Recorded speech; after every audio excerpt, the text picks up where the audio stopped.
Okay, Avira AntiVir Personal Free Antivirus. This is a nice and easy installation. Download the installer and allow it to unpack. And once it's unpacked the files, it'll start to prepare the installation, and you will then get the setup wizard. So click next again, accept the terms of the license agreement, click next. You must accept that it will only be used for private use and not for commercial purposes. Click next.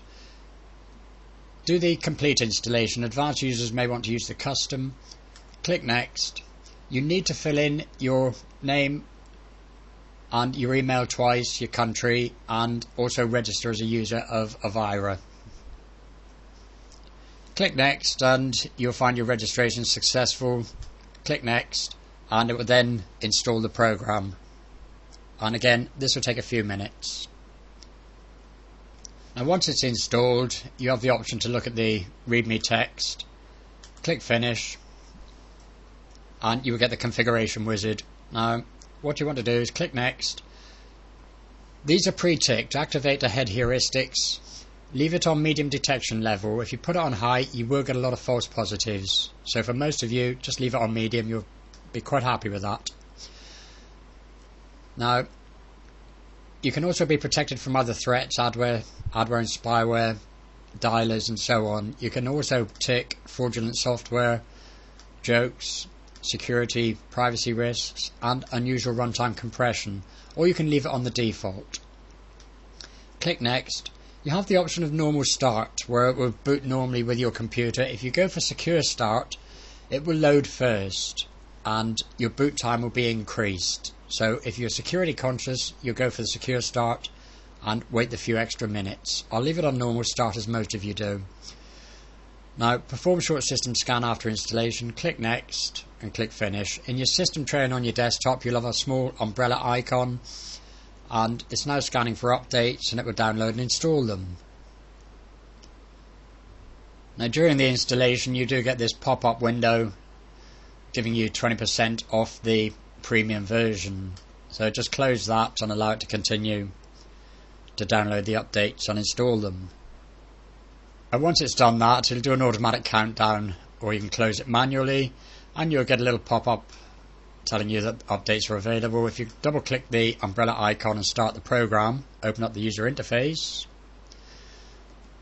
I'll just move this across a little bit, and as you can see, status, the AntiVir guard is activated. It hasn't done a scan yet. The last update was today, and the license will automatically be extended and updated about 4 weeks before it expires. Events, these are all pre-ticked, and you get a warning that the update was successfully carried out, and really that should be information, I think, but that's no big deal. But leave all of these ticked. Reports, again, the update was successful. Local protection, if you click on scanner, your local drives, my documents, complete system scan, you can pick and choose whichever you like. Rootkit search is pre-ticked. Here I have selected the C drive, and manual selection, again I will go with my C drive. Guard, now this will scan all of your files and folders that you have installed, and it'll do this in the background. Quarantine, this is where everything that shouldn't be on your computer gets placed. And scheduler, now it's set for daily at 12 o'clock, which I think is unnecessary, so I will edit this. Complete system scan. Next, it's called scan job. Click next. And manual selection. Click next. And I would carry it out weekly on a Sunday at 2 PM. You can also repeat the job if the time has expired, so if you haven't booted your computer or you've booted up after this time, it will carry out the scan. Click next. Display mode, you can have the interface maximized, invisible or minimized. The choice is yours. You can also shut down the computer when the task is completed. Click finish and that's it, saved. Tick this box. This is essential. Now daily updates, every day it will check for updates and that box is pre-ticked. Configuration.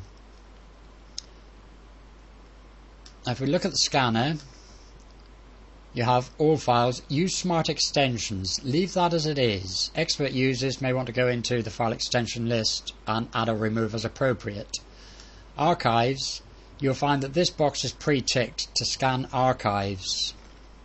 When it pops up in just a minute, there it is. It will scan the archives.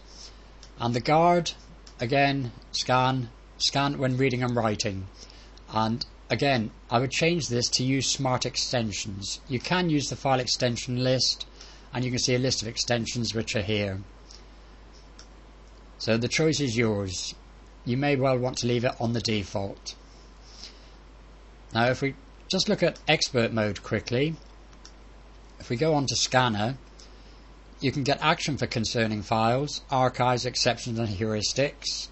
And as you can see, you get combined expert or individual notification. You can have automatic notifications.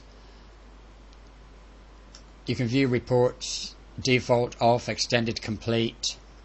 On the guard, you have the scan, the action for concerning files, use the event log, you have exceptions, you have heuristics. Now most of you will want to leave this alone. General, you have the extended threat categories which were ticked during the setup. Security, alert if the last update is older than 7 days. Again, you can leave most of these as they are. Windows management instrumentation is pre-ticked. Events, delete all events older than 30 days. Reports, again, delete after 30 days. Directories, it will use this directory,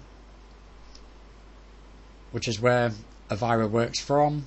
Update, download and install product updates automatically. Now if you use a proxy, tick the proxy box and either use the Windows system settings or use a specific proxy server and fill in the details as appropriate. Acoustic alerts. If it does find anything, you will get this sort of sound. And use PC speakers only in interactive mode. You can turn the sound off just by ticking or clicking no warning. For most of you, that is the only time you'll need to go into the expert mode to go on and change the acoustic alerts and the proxy.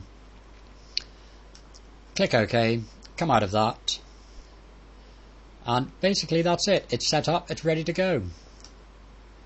And it's nice, simple and easy. It gives you great protection and it's easy to set up and just let it run in the background. If you want any more information, check out my blog, which is Free PC Security, and you can find it at freepcsecurity.co.uk.